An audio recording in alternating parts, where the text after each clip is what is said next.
আসসালামু আলাইকুম।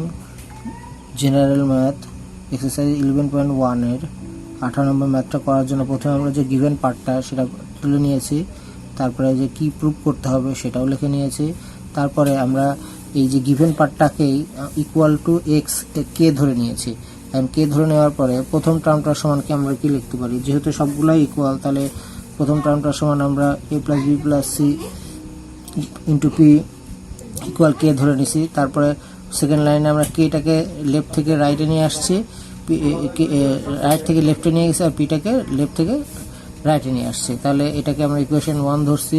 সিমিলারলি আবার B plus C minus P divided by K equal 1/কিউ, এটা লিখতে পারবো। আবার আর যে টার্ম আছে সি প্লাস এ minus B into R equal যদি কে হয়, তাহলে C plus A minus B divided by K equal 1/r হবে, এটা ইকুয়েশন 3 হবে।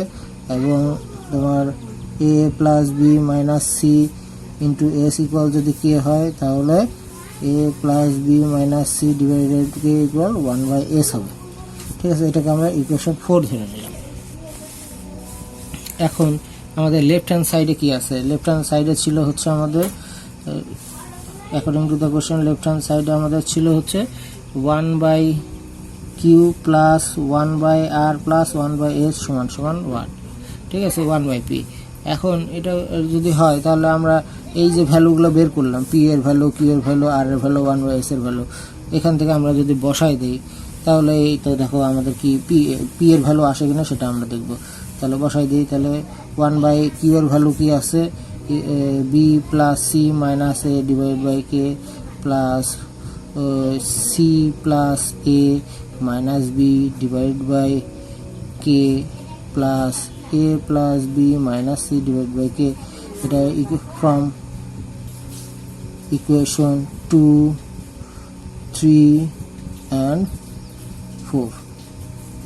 এই তিনটে ইকুয়েশন থেকে আমরা এই জিনিসটা লিখতে পারি। এখন এটাকে যদি আমরা কে এলসিএম করি তাহলে আমাদের কি আসে, যে B plus C minus A plus c plus A minus B plus A plus B minus C. এখন দেখো কোনটা কোনটা কাটা যাবে, এই বি কাটা যাবে, এই বি কাটা যাবে, এই সি কাটা যাবে, এই সি কাটা যাবে, এই এ কাটা যাবে, এই এ কাটা যাবে। এখন দেখো বাঁচলো কি, plus A plus B plus C, A plus B plus C divide by K. এখন দেখো A plus B plus C সমান আমরা কি বের করছিলাম ইকুয়েশন 1 থেকে 1/p, তাহলে 1/p এটা হচ্ছে আমাদের রাইট হ্যান্ড সাইড। তাহলে দেখো আমাদের ইকুয়েশনে যেটা বের করতে বলেছিল 1/r 1/q 1/r 1/s সমান 1/p, আর আমরা সেটা বের করে ফেলেছি। ঠিক আছে, এটা আমরা পেলাম কোথা থেকে, ইকুয়েশন 1 থেকে। নেক্সট সাইড আমরা লিখে দিই from equation 1। So left hand side equal right hand side, left hand side equal right hand side, proved.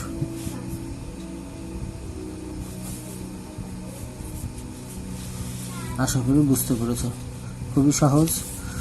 কোনো কোশ্চেন থাকলে অবশ্যই আমার কমেন্টসে জানাবে। ধন্যবাদ সবাইকে।